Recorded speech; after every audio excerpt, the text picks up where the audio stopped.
They say that to those who seek, they'll find. And it was really a moment where I had lived with the Lord in the background a little bit.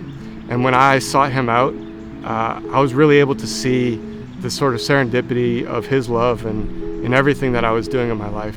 I could have a conversation with my Alpha group, and then later that week, see exactly what we're talking about in my day-to-day life. And what I mean by serendipity, obviously, is sort of those moments that seem random but aren't.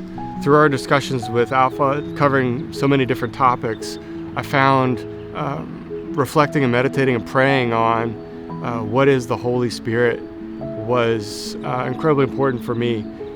Everybody's familiar with God. I think all Christians are going to be familiar with Jesus, but maybe we don't spend as much time, or I never spent as much time, really thinking about what is or who is the Holy Spirit and how they act in our lives. But through my discussions and through our table discussions at Alpha, I really started to see how the Holy Spirit really does move through every day and sort of nudges you in the right direction or shows you a different way of thinking about something, whether it be through relationships or giving yourself a little bit more grace at work to find the patience with a client or your coworkers. That was really something I hadn't thought about before, and through our discussions, I was able to see the Holy Spirit working in my everyday life, which brings you around to really reinforcing how important the Trinity is, because nobody moves in unilaterally.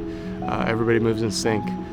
So to know the Holy Spirit is to know God better, is to know Jesus better, and to build and develop the relationship there is critical for us as Catholics. But what I did find really cool about the Alpha experience was the diversity of everybody's backgrounds and where we were on our faith journeys.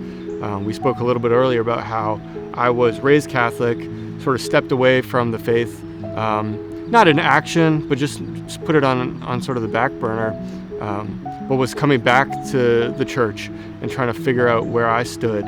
But some of my table mates were practitioners for their entire lives. They went to Catholic school and continued the faith through their professional careers to date.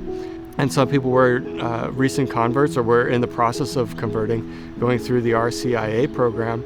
And I thought it was really inspirational to talk with both of those sort of categories of people, and everybody had a different, unique experience with God and with their faith journey. And not only was it educational for me, because I did learn a lot of things having skipped out on the last 10 to 15 years of my relationship, but it was inspiring to see people, whether they had sort of that dogged endurance to relate to Christ and to attend church, no matter what was going on in their lives at that time, or people who were just discovering Jesus for the first time. I just found that really a powerful experience.